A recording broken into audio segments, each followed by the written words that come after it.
When Grey Worm and Missandei ride into Winterfell, they are looked upon with hateful eyes by the Winterfell natives because of the color of their skin and the fact that they're outsiders.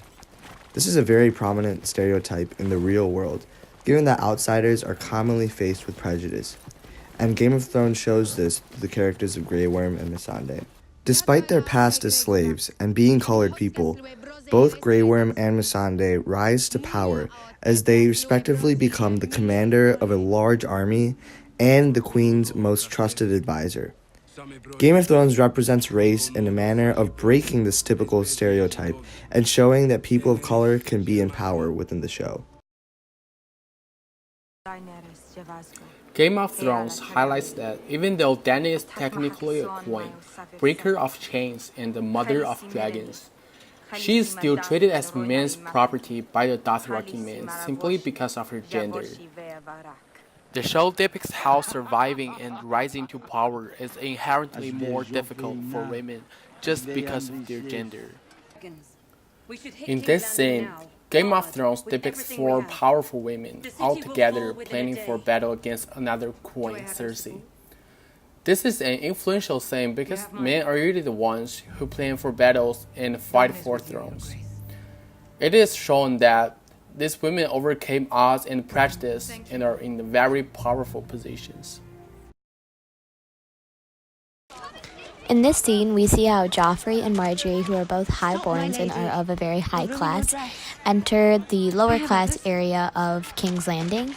And you can see how there's a drastic difference between the high class and the low class people, with all of the high class Kingsguard being dressed in gold shining armor and Margaery being dressed in a very nice blue bright gown, whereas the townspeople who are of lower class are all wearing dirty colored clothes that are dark gray and dark brown and are all very confused when they see these high class people entering their own part of the town.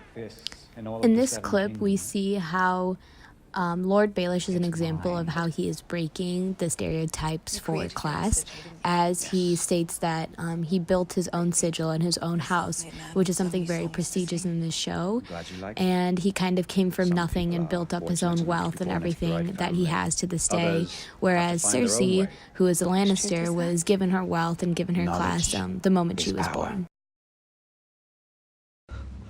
An example of age stereotype is when Sansa is getting her first period, and that meant that she was ready to bear Joffrey's children.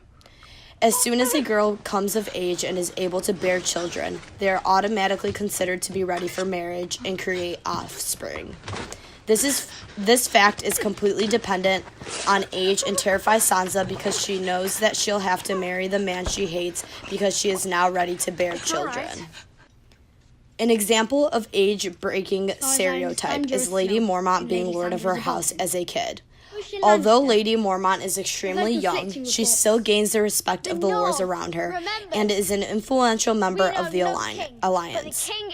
She proves that age does not have to be a decisive factor as it currently is in the realm.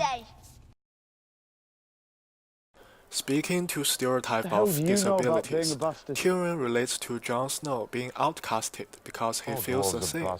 In his own words, all dwarfs are bastards in their father's eyes. Tyrion explains how because of his condition as a midget, he is constantly disrespected by his peers and even his family. The episode shows how prejudiced people can be just because of what some would consider a disability. As for breaking stereotype, Tyrion becomes Hand of the Queen despite his disabilities. He exemplifies how being an imp is not a deciding factor for his survival and success. Becoming Hand of the Queen proves that he overcame the odds and he's in a position of influence and power. This is an emotional scene for him because he realizes that Dany trusts him for his mind and is not discouraged by his looks.